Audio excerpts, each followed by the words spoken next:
ভাঙড়ের শাসক ঘনিষ্ঠ দুষ্কৃতীদের হাতে এবার আক্রান্ত হলেন সংবাদ মাধ্যম। শাসক ঘনিষ্ঠ দুষ্কৃতীদের হাতে আক্রান্ত হলেন সংবাদ মাধ্যম। ঘটনাটি ঘটেছে দক্ষিণ 24 পরগনা জেলার ভাঙড়ের হাতিশালা এলাকায়।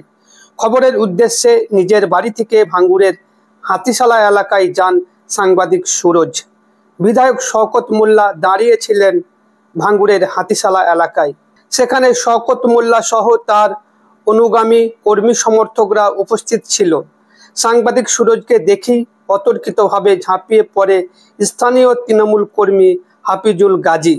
তাকে কিলচর মারতে থাকে এবং ভাঙা হাতে লাঠি দিয়ে মারা হয় বলে অভিযোগ। গুরুতরভাবে আক্রান্ত হয় সাংবাদিক সুরজ। কোনো ক্রমে সেখান থেকে উদ্ধার করে নিয়ে আসে চিকিৎসার জন্য ভাঙড়ের জিয়ানগাছা প্রাথমিক স্বাস্থ্য কেন্দ্রে। প্রাথমিক চিকিৎসার পর কলকাতার আরজিকর হাসপাতালে স্থানান্তরিত করেন চিকিৎসক। চলুন আক্রান্ত সাংবাদিক সুরজ ও ভাঙড়ের বিধায়ক নওশাদ সিদ্দিকী এই নিয়ে কি বললেন শুনুন। আমি হাতিশালায় আসি, এসে গাড়ির থেকে নেমে ওই চায়ের দোকানের ওখানে চা খাবো এমন সময় এমএলএ সাহেব একটা মিটিং করে রাস্তা পার হচ্ছিল। সেই সময় এমএলএ সাহেবের সঙ্গে কথা বলে রাস্তার ওখানে দাঁড়িয়েছিলাম। হাফিজুল বলে একজন, ও একাধিকবার আমার হুমকি দেয়, আমি সাংবাদিকের কাজ করি। ও বলে তুই বিরোধী খবর করিস, তুই আমাদের বিরুদ্ধে খবর করিস, তোর একদিন পিটতে হবে, এরকম একাধিকবার হুমকি দেয়। তা আজকে আমি হাতিশালায় দাঁড়িয়েছিলাম, সেই সময় মানে কিল ঘুষি এবং আমার হাতটা ভাঙা, সেখানে বেধড়ক মারে। এই অবস্থাগুলো দেখো, এইসব জায়গায় মানে এত ফাইট মারা মেরেছে, আমার দাঁত দিয়ে রক্ত বার হচ্ছে। এখন আমি জিরানগাছা হসপিটালে এসেছিলাম, এখান থেকে ডাক্তার রেফার করেছে, আরজি কলেজে যাচ্ছে। এখন সিরাজুল কি করে? ও তৃণমূল করে, ওর বোনাইয়ের নাম হচ্ছে মনি সাপুই। ও তাদের মানে একাধিক সময় হাতিশালায়, ওর বাড়ি হচ্ছে কৃষ্ণমাটি। ওই হাফিজুল গাজী ওই একাধিকবার আমার হুমকি দিয়েছে এবং ও তৃণমূল দলটা করে এবং এলাকায় মোস্তান, ওই এলাকায় মোস্তানি করে বেড়ায় এবং একাধিক সময় আমরা কিছু বললে মারতে আসবো, ধরতে আসবো। আমাকে আজকে মানে পুরো বলে তোকে মেরে দেবো এখানে। সাংবাদিকদের এইভাবে মারধর করে কণ্ঠরোধ করার চেষ্টা করছে, কি বলবে? কণ্ঠরোধ করতে পারবে না। আমি হসপিটাল থেকে সুস্থ হয়ে চোখে চোখ রেখে আবারও বিরোধী খবর হবে এবং নিরপেক্ষতা, যেভাবে আমরা গণতন্ত্রের চতুর্থ স্তম্ভ সংবাদ মাধ্যম দীর্ঘদিন ধরে এই ভাঙড়ে বিভিন্ন এলাকায় আমরা খবর করি, তা আমরা যদি বিরোধী খবর করে যদি এইরকম গুন্ডাদের হাতে মার খেতে হয়, কিভাবে আমরা বেঁচে থাকবো? এই হাফিজুল একাধিকবার আমাকে হুমকি দিয়েছে, আর আজকে একেবারে মানে বেধড়ক মার। ওকে লোক ধরে রেখেছে যে একজন সাংবাদিককে মারছিস কেন, বলে না এর মেরে দিতে হবে, বিরোধী খবর করে বলে যেদিক দিয়ে পেরেছে আমার মেরেছে।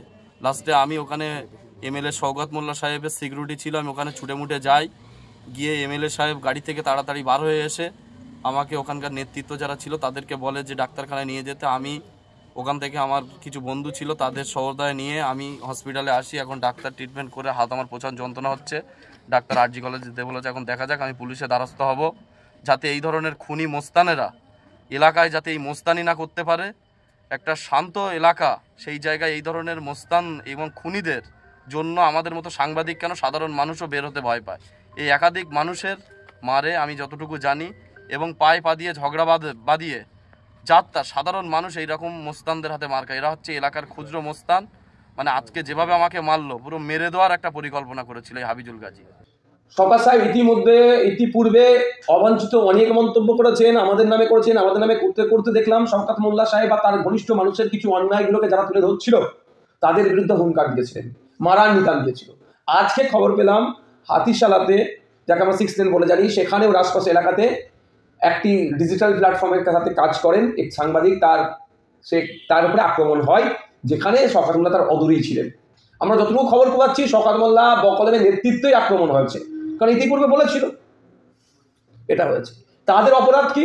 খোঁজ নিয়ে আমি একটু দেখলাম যে এই ছেলেটি বা এরা শওকত মোল্লা সাহেবের ঘনিষ্ঠ রাকেশ রায় চৌধুরী, যে ওয়েটল্যান্ড সহ এলাকাকে মানুষকে অতিষ্ঠ করে রেখেছে, লাগাতার এরা খবর করেছিল। অনেক এদেরকে বারণ করেছে, তাও এরা সত্য খবর পরিবেশন করার জন্য পিছপা হয়নি, হুমকি টুমকি অনেক দিয়েছিল। অবশেষে দেখলাম এর উপরে আক্রমণ হয়েছে, প্রাণঘাতী হামলা চালিয়েছে। তবে আমি আশা করব এই যে সাংবাদিকের উপরে হামলা চালিয়েছে, আমি একজন ভাঙড়ের যেহেতু সাংবাদিক, সে ভাঙড়ের প্রতিনিধি হিসাবে, জনপ্রতিনিধি হিসাবে যদি আমার কাছ থেকে সহযোগিতা চাই, সম্পূর্ণ সহযোগিতা দেবো, আমি লড়াই করব। এটা মেনে নেওয়া যায় না। এমনি ভারতবর্ষের সাংবাদিক স্বাধীনতা আমরা 180টি দেশের মধ্যে 151 নম্বরে পৌঁছে গিয়েছি 2025 সালে, আমি ডেটা বলছি। এখানে আপনার বিরুদ্ধে আমার বিরুদ্ধে খবর হলে আক্রমণ করতে হবে মানে কি? এটা কি পেয়ে গেছে? সাংবাদিক স্বাধীনতা নেই?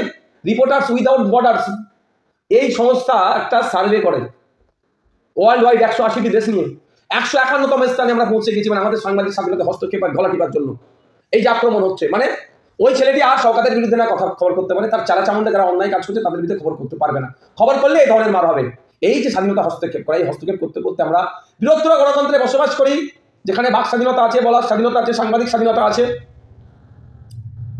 সেখানে এইভাবে সাংবাদিকদের উপরে আক্রমণ মানে গণতন্ত্রের উপরে আক্রমণ। তথাকথিতভাবে আমরা গণতন্ত্রের চতুর্থ স্তম্ভ বলে অভিহিত করি সাংবাদিকদেরকে, এটা মেনে নেওয়া যায় না। সরকার সাহেব বা যেই করুক না কেন বা যার প্রত্যক্ষ পরোক্ষ মদত আছে না কেন, এর জবাবটা দেওয়া হবে, এটা মেনে নেওয়া যায় না। এটা ভাঙড়ের সুনামকে ক্ষুণ্ণ হচ্ছে।